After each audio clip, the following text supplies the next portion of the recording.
अस्सलाम वालेकुम, क्या हाल चाल? उम्मीद करते हैं कि आप खैरियत से होंगे और हमारी दुआ है कि आप हमेशा खुश रहें, हंसते और मुस्कुराते रहें और इसी तरह हमें अपना प्यार दिखाते रहें। बिल्कुल जी, मेरा नाम मुअज्जम अली, मैं हूं तारिक महमूद। मैं मोहम्मद यूसुफ। तो आज हम जिस वीडियो पर रिएक्ट करने जा रहे हैं, वीडियो का टाइटल है smaller force can defeat bigger force by the will of Allah, Islamic touch and modern warfare. तो देखते हैं वीडियो। आलिया शाह की वीडियो है, वसीम अल्ताफ जुड़े हुए साथ में, काफी चीजें सीखने को मिलेंगी। वीडियो देखते हैं और अपना रिव्यू पर देंगे। कॉल करते हैं 3 2 1 video start.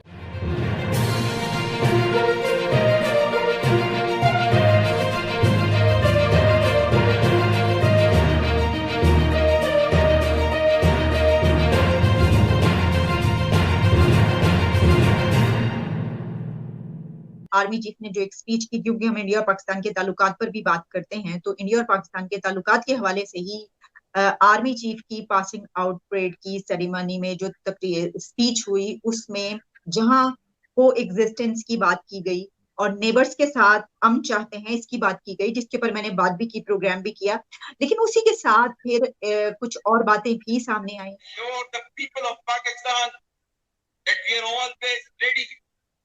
And will never hesitate in rendering any and every sacrifice necessary for the defense of our sacred motherland.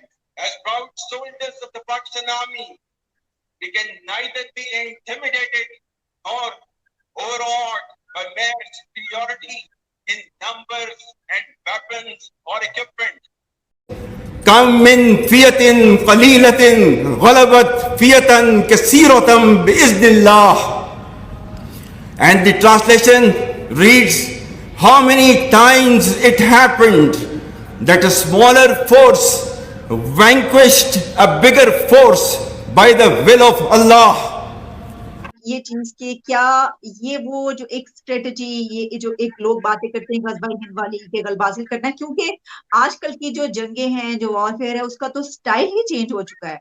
देखिए, ये बिल्कुल आप सही फरमा रही हैं कि अब तो जंग ये पैनल्स होते हैं जिनके ऊपर आप जंग लड़ते हैं। आपने एक बटन प्रेस किया और एक इंटरकॉन्टिनेंटल मिसाइल लॉन्च हुआ और उसने जाके एक टारगेट को हिट किया और उसको तबाह कर दिया।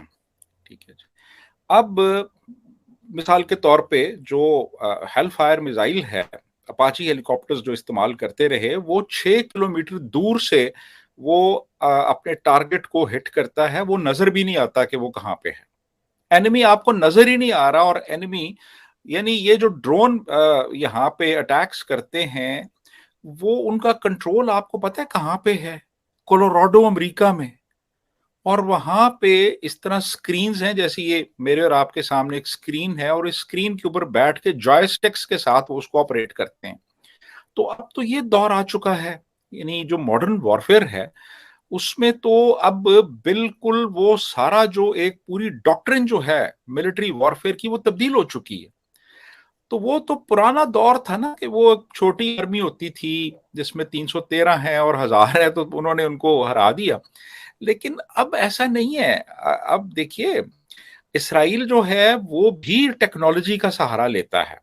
यानी उनकी उनकी छोटी आर्मी है, लेकिन अरबों के मुकाबले में, लेकिन टेक्नोलॉजिकली वो बहुत एडवांस्ड है। और ये जो दौर है, ये टेक्नोलॉजिकल एडवांसमेंट का है, ये इक्विपमेंट का है, ये दौर इंफॉर्मेशन का है। आपके पास कितनी इंफॉर्मेशन है एनिमी के बारे में, आप कितना कुछ जानते हैं, आपकी प्रिपेयर्डनेस कितनी है, आपके पास इक्विपमेंट क्या क्या है।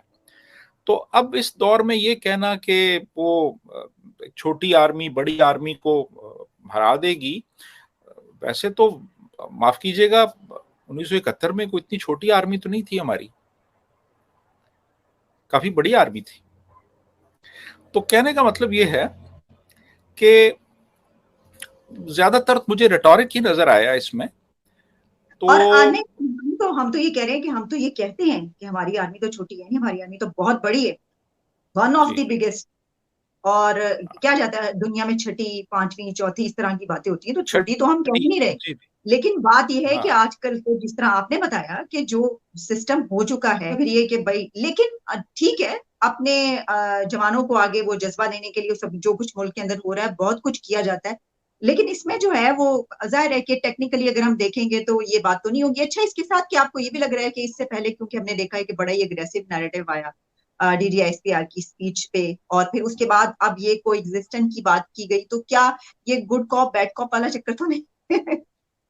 जी, मेरा ख्याल है कि ये देखिए, असल में मैं नहीं समझता कि इस किस्म की बातें हमें की जानी चाहिए। यानी एक तरफ हम अच्छे फ्रेंडली रिलेशंस की बात करते हैं, नेबर्स के साथ ताल्लुकात बेहतर बनाने की बात करते हैं, और हमें कौन थ्रेट दे रहा है? हमें किसी ने थ्रेट नहीं दी, हमें कोई इंटिमिडेट नहीं कर रहा। और इसके बावजूद अब इस किस्म की जो स्टेटमेंट्स हैं, इस तरह के बयानात देना, बेसिकली पब्लिक कंजम्पशन के लिए होते हैं। ये इसलिए होते हैं जी कि लोगों को बताया जाए जी कि हमारा ये स्टांस है, और कोई ये ना कहे जी कि इन्होंने जी कुछ कश्मीर पे कॉम्प्रोमाइज कर लिया है, या इन्होंने कोई इंडिया के साथ कोई समझौता कर लिया है, या कोई और ये पीछे हट गए हैं, बैकफुट पे चले गए हैं। तो इस चीज को न्यूट्रलाइज करने के लिए इस तरह की रिटोरिक का सहारा लिया जाता है, सिर्फ अपने आप को बताने के लिए कि नहीं भाई, हम तो अब वहीं खड़े हैं जहां पहले थे, हमने कोई लचक नहीं, हम नहीं लचक दिखा रहे किसी किस्म की, हम कोई समझौता नहीं कर रहे। तो बेसिकली ये इस तरह का एक कंजम्पशन के लिए, लोगों की कंजम्पशन के लिए, और जो मुखालिफिन है उनकी कंजम्पशन के लिए वो इस किस्म के बयानात दिए जाते हैं, और इनमें कोई सब्सटेंस नहीं होता है इस किस्म के बयानात में। अच्छा, ये भी एक जो बात की जाती है कि जी इंडिया जंग लादना चाहता है, ये बताइएगा कि क्या ये जो इस वक्त की सिचुएशन है इंडिया की, क्या आप समझते हैं कि इंडिया जंग करने के मूड में है, या वो जंग करना चाहता है, या उसके फेवर में जाती है किसी से लड़ाई करना, और क्या पाकिस्तान भी जंग करने की सिचुएशन में है? देखिए, 47-48 में हमने कबायली भेजे कश्मीर में, और उन्होंने वहां जाके हमले किए, लूटमार की, और जब ये आगे बढ़ रहे थे तो फिर उसके बाद वो जो महाराजा हरी सिंह था उसने इंडिया को कहा कि मेरी हेल्प करें, और फिर इंडिया ने वहां पे कमांडोज उतारे, हमने अटैक किया था 47-48 में। 65 में ऑपरेशन जिब्राल्टर हमने शुरू किया था, और कश्मीर में फिर हमने दोबारा वही ऑपरेशन शुरू कर दिया। तो उसके नतीजे में फिर आप देखिए कि इंडिया ने वो इंटरनेशनल बॉर्डर पे अटैक किया, ये लाहौर की तरफ से। फिर 71 में हमने जंग शुरू की थी, इंडिया ने नहीं की थी, हमने जंग शुरू की थी जब 5 दिसंबर 1971 को हमारे जहाजों ने 11 नॉर्दर्न इंडिया के एयरफील्ड्स पे अटैक किया था। यहां से जंग शुरू हुई थी 5 दिसंबर को, और 16 दिसंबर को फिर हमने हथियार डाल दिए थे। फिर कारगिल हमने किया था कि वो एक अनरिटन अंडरस्टैंडिंग थी कि सर्दियों में हम भी पीछे आ जाते थे, अपने मोर्चे छोड़ के वो भी पीछे चले जाते थे। तो वो पीछे चले गए हुए थे, तो ये मुशर्रफ ने और कुछ 3-4 और जर्नैलों ने मिलके वो वहां पे कब्जा कर लिया जाके उनके मोर्चों के ऊपर। तो फिर वो कारगिल की जंग हुई थी। तो कहने का मतलब ये है कि जंगें तो हमेशा हमने शुरू की, और हमने हमेशा एक कह लें कि जारहियत की, सच्ची बात है, इसको एक्सेप्ट कर लेना चाहिए। ये असगर खान जो हमारी एयरफोर्स के एक 4 स्टार जनरल थे, वो खुद अपने इंटरव्यू में ये बात तस्लीम कर चुके हैं कि इंडिया से हर मर्तबा जंग हमने शुरू की और हर मर्तबा शिकस्त हमने खाई। ये असगर खान कह चुके हैं, वो मौजूद है यूट्यूब पे, वो उनका वो जो इंटरव्यू है आप देख सकते हैं वहां पे। तो कहने का मतलब ये कि इंडिया जो है, इंडिया इंटरेस्टेड नहीं है इन चीजों में। वो इकोनॉमी को अपनी आगे लेके जा रहा है, वो एक इंडस्ट्रियल पावर बन रहा है। वो इस वक्त दुनिया की 5वीं बड़ी इकोनॉमी है, जो कि 2030 में तीसरी बड़ी इकोनॉमी होगी। वहां पे एप्पल इन्वेस्टमेंट कर रहा है, वहां पे मर्सिडीज इन्वेस्टमेंट कर रही है, वहां पे ये माइक्रोसॉफ्ट इन्वेस्टमेंट कर रहे हैं। तो आप वो इंटरेस्टेड नहीं है वो जंग करने में। वो क्यों चाहेंगे?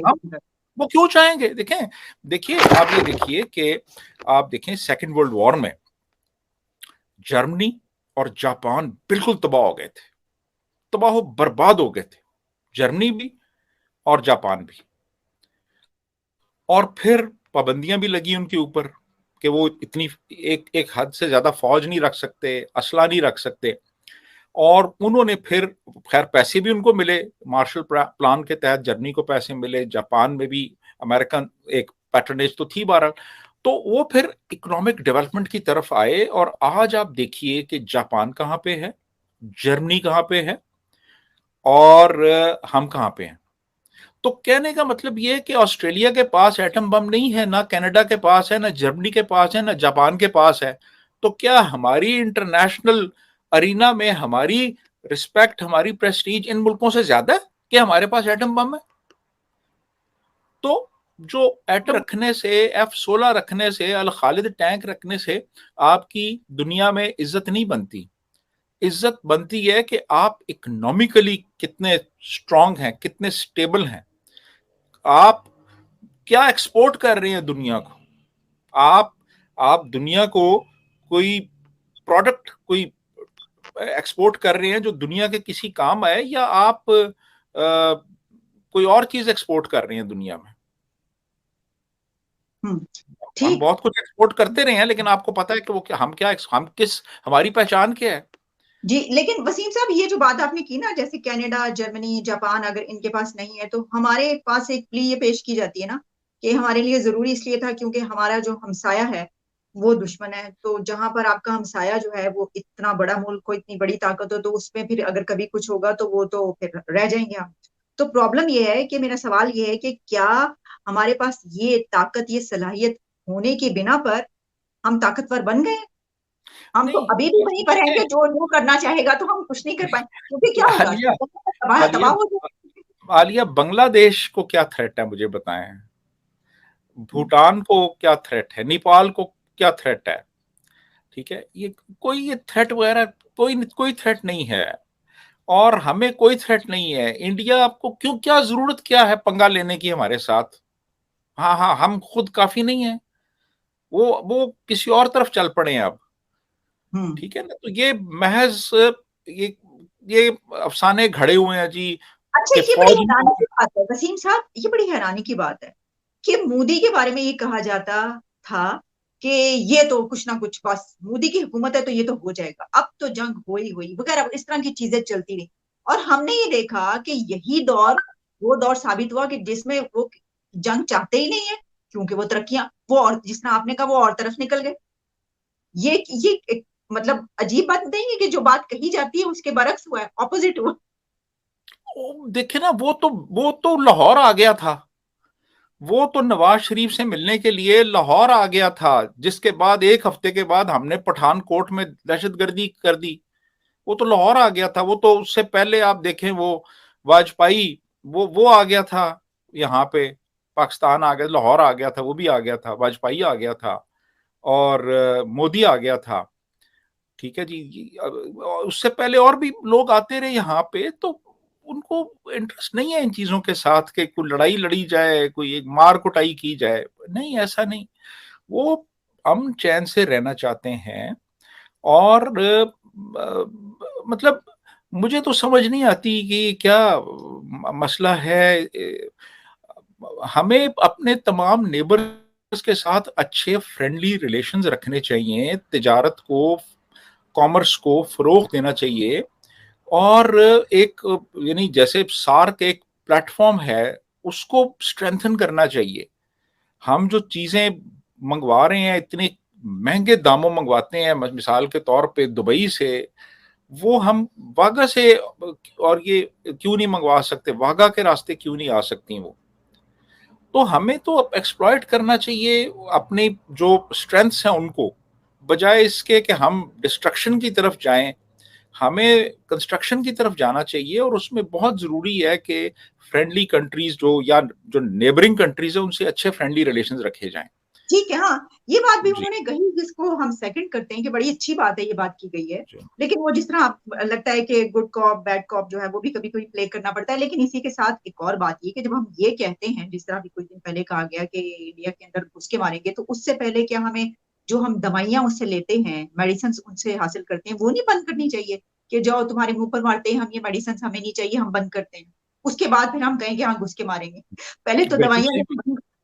पहले तो दवाइयां आप बंद करें ना, वहां से जो दवाइयां आप ले रहे हैं मिसाल के तौर पे, और उसके अलावा फिर अभी कुछ मेरा ख्याल है कुछ इन्होंने मंगवाने शुरू की है कुछ चीजें वहां से, कुछ शायद सब्जियां वगैरह प्रोबेबली आ रही हैं अभी इस वक्त।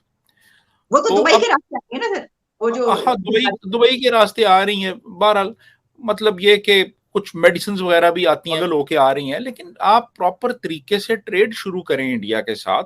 इंडिया ने तो, मैं गया था वहां पे इंडिया, तो अमृतसर वाली साइड पे ना, जो अटारी वाली साइड है उनकी, उन्होंने इतना बड़ा एक वहां पे एक एक बहुत बड़ी बिल्डिंग बनाई हुई है, और इन एंटीसिपेशन के कल को जब तिजारत शुरू होगी तो यहाँ पे इमिग्रेशन के काफी सारे काउंटर्स होने चाहिए, यहाँ पे कस्टम्स के काउंटर्स होने चाहिए क्लियरेंस के लिए, यानी जो गुड्स आ रही हैं उनकी क्लियरेंस के लिए बड़े बड़े काउंटर्स।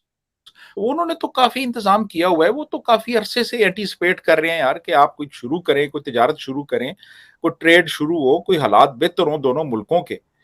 तो आप मतलब लड़ना क्यों चाहते हैं भाई? आपको लड़के क्या मिलेगा? आपको आप तो आज तक 75 साल में आपको क्या मिला है लड़के?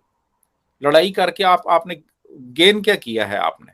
तो आप थोड़ा सा अपनी कोई ओरिएंटेशन तब्दील करें और कोई इस चीज पे तवज्जो दें कि आपने अपना ह्यूमन रिसोर्स डेवलप करना है, आपने अपनी जो ग्रोथ रेट है उसको बढ़ाना है, आपने अपनी एक्सपोर्ट्स बढ़ानी है, आपने अपनी इंपोर्ट्स कम करनी है, आपने इंडिया इतनी बड़ी मार्केट 1 अरब 30 करोड़ की मार्केट है, उसको आप इस्तेमाल एक्सप्लॉइट करें, उसको अपनी प्रोडक्ट्स वहां पे भेजें।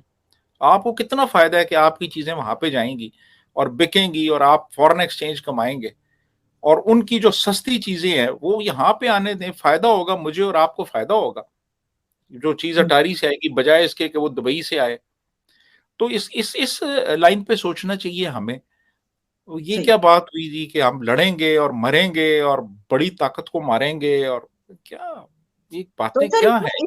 सर वो अच्छा, इसमें वसीम साहब ये भी है ना कि वो, बल्कि उसके ऊपर मैं देख रही थी कि ये कमेंट्स हो रहे थे कि इस्लामिक टच, वो आपको पता है कि हमारे इधर एक रिवाज है ना कि जब तक आप स्पीच में किसी तकरीर में जो लीडर्स होते हैं या जो इस तरह के अथॉरिटीज वो करती हैं, तो वो इस्लामिक टच देना बहुत जरूरी होता है। पता है इमरान खान की आपको याद होगा कि स्पीच वायरल हुई थी जिसमें उनको कह रहे थे उनके कोई, वो मेरा ख्याल है मुराद सईद कौन के, इस्लामिक बात यानी कोई बोल दे इस्लामिक टच दे दे। ऐसे ही नहीं, ये तो एक बड़ा एक फैशन बन गया ना, ट्रेंड बन गया है कि वो तो आपने लाजमी वो तो बात करनी है। अभी अभी मैं देख रहा था, अभी 2-4 दिन पहले वो बहरोज सब्जवारी का जो बेटा है हाँ हाँ हाँ। वो आया हुआ था। यानी अंदाजा लगाएं कि जी आप अगर बताए ना सर, जरा बता भी रसूल की तरफ देखें। बता भी जी, नहीं उन्होंने क्या कहा है। उन्होंने यही कहा है जी कि आप अगर मजहब की तरफ जाएंगे और दीन इस्लाम के असूलों पे अमल करेंगे तो आपको महंगाई का एहसास भी नहीं होगा। यही कहा है ना, इसी किस्म की बात की है उन्होंने। उनका अल्लाह का शुक्र अदा करें, बस अपने अल्लाह अल्लाह का से शुक्र अदा दुआओ। करें। हाँ तो खुद वो आपको एक्टिंग महंगाई करते नहीं हैं, लगेगी। खुद वो साहब जो है वो एक्टिंग करते हैं और उस एक्टिंग से वो पैसे कमाते हैं। खुद वो एक्टिंग कर रहे हैं और दूसरों को कह रहे हैं कि आप शुक्र अदा करें, आप बस कुछ नहीं होगा, आप बस शुक्र अदा करते रहें आप। मतलब ये कि यार आप ये क्या लोगों को आप कह रहे हैं, क्या तालीम दे रहे हैं आप कि यानी जी नहीं बस आप। तो वसीम साहब गरीब और करता क्या है, शुक्र ही तो हाँ अदा, और बेचारा हाँ, करता क्या है। एग्जैक्टली मतलब ये कि आपको जब तक आप प्रैक्टिकली कुछ नहीं करेंगे, आप अपने हाथ पांव नहीं हिलाएंगे, तो आप कुछ अर्न नहीं कर सकते। और महंगाई बिल्कुल एक एक स्टार्क रियलिटी है, एक ऑब्जेक्टिव रियलिटी है, और सोसाइटी के तमाम सेगमेंट्स को अफेक्ट कर रही है वो। अब ये कहना जी कि महंगाई जो है वो अगर आप पे असरअंदाज हो रही है तो आप अपने अखराजात कम ना करें, आप हुकूमत से मुतालबा ना करें कि भाई महंगाई कम करे, आप शुक्र अदा करें। और ये वो कह रहे और अगर उनकी अपने एक्सपेंडिचर्स देखे जाएं, जो हैं। एक्सपेंसिव यानी जो उनका अगर बजट ही आप उनके घर का देख लें, ठीक हाँ है जी, जी, तो आपको पता चले कि फिर वो शुक्र कौन, जो शुक्र करने वाले हैं वो तो बेचारे पानी से रोटी खाते हैं। हाँ जी, हाँ जी, बिल्कुल ऐसे। तो ये असल में ना वो बात ये है कि ये लोगों ने सीख लिया है कि यार थोड़ा सा ना इस्लामिक टच जो है ना हर चीज को दे दिया जाए ना, तो उससे कोई जरा नंबर थोड़े से ज्यादा बन जाएंगे। ठीक है, बिल्कुल। तीन साहब, थैंक यू सो मच, बहुत बहुत शुक्रिया आपके टाइम का। तो thank you Alia, thank you very much. चले जी, वीडियो खत्म हो गया भाई। बड़े समझदार बंदे थे भाई, और बड़े ही उन्होंने अच्छे अंदाज में समझाया भाई वसीम अल्ताफ। तो भाई बात ये है कि इस बात से भी हम वो ना कहते हैं कि दोहरी राय नहीं है कि कभी कभी छोटी आर्मी जो है वो बड़ी आर्मी को हरा सकती है। ये इसमें कोई दोहरी राय नहीं। कई जगह पर ऐसे मामला पास्ट में हो चुके हैं, धर्म को छोड़े और भी कई जगह पर ऐसे मामला हो चुके हैं। अभी रशिया और यूक्रेन हारे नहीं, लेकिन रशिया लेकिन इतना सा यूक्रेन होकर जवाब तो दे रहे हैं ना, इतना सा इजराइल के यूक्रेन साथ ही। होकर। लेकिन ये है कि अभी जो वो पहले जो जंगें थी तलवारों से ये चिपके नहीं, हुए थे। अगर आर्मी को देखा जाए तो इसराइल की भी तो बिल्कुल थोड़ी सी है। वही तो बात है तो भाई। कितने मुल्क हैं अरबों के, हाँ। सबको धूल चटा के रखी है उन्होंने। तो वही बात है भाई साहब। अभी जो ना ये जंग है ना, कोई भी हो, चाहे जो जिस तरफ से भी रिलेशन रखता हो, जंग जो है भाई साहब इकोनॉमी बात तो सीधी से भाई साहब ऊपर वाले ने सबको बनाया जी। है और सारे ही इसको प्यारे होते हैं। ऐसी अब बात। ये जो वो बाकी ये जो बातें हैं वो बाद में चलती जाती हैं, लेकिन जिसने पैदा किए थे इंसान जो है ना, वो ऊपर वाले को मखलूक हमेशा तो- जो है वो प्यारी रहती है। बिल्कुल। और बाकी बात ये है कि भाई जो ये आजकल जो भी जंग है, पास्ट में भी कर लो आज भी कर लो, जंग होती है जो आपके पास इंफॉर्मेशन कितनी है, जी। दूसरे जो है आर्मी उसकी जो दुश्मन आर्मी बिल्कुल है, बिल्कुल बिल्कुल। सारी बात जो है इंफॉर्मेशन और टेक्नोलॉजी जी। उस पे आके खत्म हो जाती है। अब इस तरह अब- साफ ज़ाहिर है कि अगर टेक्नोलॉजी है तो वो जंग में फिजिकली जाने की जरूरत ही नहीं होती। वो बिल्कुल। इधर से बैठ के बम मारते हैं, मिसाइल जाके लगता है उधर। ऐसी बात तो है। वो भाई अभी तो टेक्नोलॉजी वाली बात होगी। मैं कहता हूँ अभी तो टेक्नोलॉजी वाली भी अभी जो है कुछ अरसे बाद ये भी खत्म हो जानी, बायो वार जो है वो होगी। हाँ। फिर इंफॉर्मेशन वाली वार, साइबर जो होते हैं उससे अटैक बड़े हो जाते हैं, क्योंकि सारी इंफॉर्मेशन अगर आजकल जो मेन जो लड़ाई है ना भाई साहब, वो है मुद्दा जो है वो इकोनॉमी का। जी। अपनी इकोनॉमी को स्ट्रॉन्ग करो भाई साहब। इंडिया जो है वो क्यों नहीं आज जंग लड़ रहा? चाइना के साथ पंगा होने के बावजूद भी वो जंग से क्यों इग्नोर कर रहा है जंग को? क्योंकि खुद को स्ट्रॉन्ग करना है स्ट्रॉन्ग उन्होंने। करेंगे भाई साहब। जब पैसा होगा स्ट्रॉन्ग होके तब लड़ लेंगे जंग। ऐसी बात। अभी तो वो कमजोर है तो वो बच बचा के निकल रहे हैं कि भाई अभी हमारी हिम्मत नहीं, वो खुद को स्ट्रॉन्ग करते हैं। जी। ये ऐसे ही इंडिया कर रहा है, जैसे एक पहलवान होता है ना कि वो खुद को तैयार करता है, उसे पता है कि मेरी 3-4 महीने की ट्रेनिंग होगी, फिर मैं जाके लड़ाई के काबिल बनूंगा। तो इंडिया का जो मेन मुद्दा है ना वो यही है कि वो भाई साहब अभी जो लड़ाई हो रही है किसकी? इकोनॉमी की लड़ाई। बिल्कुल बिल्कुल। इंडिया की 3 ट्रिलियन इकोनॉमी है, तो हमारी और यार चाइना समझ की में 18 ये बात क्यों नहीं आ रही है? 18 से 20 है उसकी। तो तारा भाई साहब यहाँ पर पता ये सवाल कितने दिन ये डिबेट किस चीज की चल रही थी? चीफ ऑफ आर्मी स्टाफ ने ऐसा बयान क्यों दिया ओ है? भाई साहब वो तो चूरन देते हैं, इस्लामिक इस्लामिक टच टच दे के वो तो भाई दिया है। बातें बनाएंगे, हम्म। और ये हकीकत भी है भाई साहब। जब हमारे पास हथियार ही नहीं है, टेक्नोलॉजी नहीं है, तो हाँ। छोटी सेना हो या बड़ी उसका क्या करेंगे? सही बात है। ये अकेले जज्बे यहाँ पर मतलब लाखों सैनिक बैठे हैं, उधर से एक ही बम आके गिरे तो लाखों के लाखों हो गए फुर। सही बात। क्या करेंगे उन यार सैनिकों वो को? सर ने बताया नहीं 1971 में थोड़ी आर्मी थी, हाँ कितने उधर जाकर उन्होंने टारगेट करी किया। हाँ, सही यकीन माने मैं वीडियो देखी तो मैं तो मुझे शर्म आती भाई, खुदा भाई कभी ऐसे दोबारा दिन ना दिखाए। तो उन्होंने भाई साहब आर्मी के साथ बड़ा ही ज्यादती की थी इंडिया वालों ने। उन्होंने एक तो वर्दी उतरवाई, दूसरे नंबर उन्होंने मुर्गा भी बनवाया, और तो टांगे फिर खड़ी कराई रखी। क्या पल्ले रह गए हैं लोग? वर्दी वो इतिहास सामने रख के ना वो टांगे नहीं, खड़ी करा दी। उससे लड़ पड़ते, क्या इधर शहीद हो जाते। फिर ये बोलते हैं हमारा जज्बा है। जज्बा फिर किधर? उस वक्त जज्बा किधर? उस वक्त गैरत किधर गई थी? ये अब भी बातें मौजम साहब से बातें कर सकते हैं। ये आते उनका मैं- और उल्टा जो है मुंह भी नहीं, असल सियासत इसमें देखो, सियासी बयान हो रहे हैं। मकसद तो ये ना मौजम 24 कि जंग बड़ी लड़नी, फोर्स पहले नंबर तो ये कि हमें जंग बराबर। की जरूरत ही क्या है? नहीं, हमें जरूरत तो है जंग भाई साहब भाई आखिरी साहब, होता है। हमें जरूरत है। जंग होता पता है है आखिरी क्यों? मुद्दा होता है भाई साहब। आर्मी किस लिए है? जंग करने के लिए ही है। जंग तो आज तक फिर कर जीते नहीं तो कितनी ये मुसलमान करते हैं। जीतना अलहदा बात है, लेकिन शुरू तो करते हैं। हाँ पर क्यों जज्बे के साथ शुरू कर शुरू तो करते हैं भाई। अकलमंदी के साथ उसको रुकवाते हैं, रुकवा दो वरना ज्यादा ये अवाम को ऐसा बेवकूफ बनाते हैं। भाई साहब कह रहे हैं कि हमें जंग की कौन, हमें कुछ अरसा पहले पता ही नहीं होता था कि भाई साहब हमें तो यही था कि इंडिया ने हमला कर दिया था। इंडिया ने हमला किया, इंडिया लाहौर पे कब्जा करना चाहता था, उन्होंने इंडिया ने बोला कि हम इधर लाहौर में जाकर नाश्ता करेंगे, चाय पियेंगे। तो ये इंडिया का डायलॉग हमें सुनाते हैं। और हमें तो मेरे ख्याल में कारगिल की वार में था ऐसा कि कोई पाकिस्तानी थे ऑफिसर थे, उन्होंने बोला कि मैंने उधर क्या करना है जी, लेनी है, शादी करनी है किससे, रवीना टंडन और मधुरी। अच्छा वो आर्मी के बंदे कह रहे थे कि हमें वो चाहिए, हमें वो दे दो।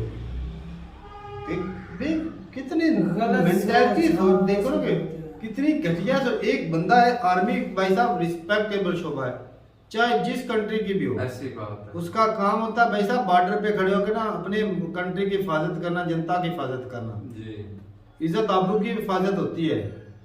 ये भाई साहब क्या करते हैं, हमें जी दूसरे कंट्री की लड़कियां चाहिए। लाख लानत है भाई, क्या सोच है भाई ऐसी। ये बंदे ये फिर मार भी तो खाते हैं ना, जब बात ही घटिया करेंगे तो मार ही खाएंगे ना। ऐसी बात है। तो भाई दरअसल आम जनता का तो कसूर नहीं है तारक भाई। हमारे जो बड़े बड़े ऑफिशियल है हुक्मरान है, हमें वही चूरन देते हैं, वही हमें लड़वा भिड़वा रहे हैं, वही हमारे अंदर ज़हन के अंदर नफरत का बीज बो रहे हैं। हमें तो उसमें नुकसान हमारी है, उनका तो इतने नुकसान कर लेने के बावजूद भी अभी भी अमन की बात नहीं करेंगे, नहीं करनी, तिजारत की बात नहीं करेंगे, अच्छे तल्लुकात की बात नहीं करेंगे। अभी भी छोटी ताकत बड़ी ताकत को हराएगी। अभी भी जंग ये की हरा बात के कर क्या रहे हैं। करना है, अभी भी जंग की बात कर रहे हैं भाई साहब। कोई मुआहदे करें, कोई प्यार से बात करके सुलझा लें। ये जंग की बात बंदा तब करता है जब बंदा बहुत स्ट्रांग हो। अमेरिका जंग की बात कभी नहीं करता, हालांकि चाइना से वो तगड़ा भी है जी। फिर भी वो जंग की बात नहीं करता। वो तो ऊपर नीचे से नुकसान कर लेता है, किसी ना किसी तरीके से नुकसान उसका मकसद होता है, लेकिन खुलेआम जो है जंग का ऐलान जंग कभी नहीं किया। सही बात है। ये पाकिस्तान, एक तो आर्मी हमारे पास छोटी, एक तो हमारे पास पैसे नहीं है, ऊपर से एक होता है ना बंदे के लिए जेन्युइन चीज होती है। मैं बैठा हूं ना, मेरा किसी चीज पे हक है ना, तो भाई मैं उसके लिए लड़ मरूं ना, तो वो मेरा जेन्युइन राइट बनता है। एक जेन्युइन राइट भी नहीं है, अवाम को चूरन देने के लिए अजीब और गरीब ही मुद्दा उठाया रखा है। तो कुर्सियां फिर कैसे अपनी बचा रखेंगे तारक साहब, ये मुद्दे नहीं अब उठाएंगे तो भाई साहब वो पुराना दौर चला गया जब लोगों को पता नहीं था कि क्या कश्मीर का मसला है। अब जो ये चूरन देना मैं कहता हूँ बंद कर दें तो अच्छा है। सही बात। ऐसा ना हो कि अवाम भड़क जाए और इनके ही सरे पड़ जाए, तो ये खराबी ना हो, इससे पहले कि सुधर जाना चाहिए। बाकी ये कि भाई अभी जो लड़ाई जो है वो मैं कहता हूँ हथियारों की लड़ाई है ही नहीं, सही बात है, इकोनॉमी की लड़ाई है जी। और इसको मैं चाहता हूँ कि भाई हमारे जो लीडर हैं वो इंडिया से बातचीत करें और सुधारें रिलेशन। हम जो है दवाइयाँ देख रहे हैं, अच्छा एक और देख लो बात, दवाइयाँ दे रहे नहीं इंडिया से, अरे वो भला उनका भाई साहब वो दवाइयाँ तो दे रहे हैं, सही बात है। सब्जी नहीं लेनी वो जी। मोदी जी हमारे मुल्क में क्या करने आए थे, तल्लुकात बेहतर करने आए थे ना। वो आए थे, उनकी स्पीच उन्होंने बोला भाई साहब लड़ना है तो भूख और गरीबी से लड़ो। हाँ। देखते हैं कौन भूख और गरीबी से पहले निकालता है। बिल्कुल बिल्कुल वो भाई वो स्पीच देखो, ये हमारा लोगों की स्पीच देख लो। ये यार उनका सपना है वो अपनी आवाम को बुलेट ट्रेनें दे रहे हैं, हमारे हुक्मरान हमें वो पुरानी अंग्रेज दौर वाली भी छीन लिए हैं, आटा भी नहीं दे वो भी रहे, ये इस छीन तरह के लिए। हुक्मरान है। जी वो गरीबी बात चल रही भाई। ये मेरे ख्याल में जो बाजवा जी ने बोला था ना कि हमारे टैंकों में तेल भी नहीं है, हमारे ट्रूप को भेजने के लिए हमारे पास खर्चा भी नहीं है। पहले नंबर तो बजट वो जो है वो फुर हो गया। दूसरे नंबर ये अब ना उनका वो कहते हैं ना वो जो गंद गोबर किया है ना वो साफ करने लगे हैं इस तरह के बयान दे के। तो इससे मैं कहता हूँ कुछ भी नहीं होने वाला। जो कांड हो चुके हैं ना इतने बड़े, वो इससे छुपने वाले नहीं है।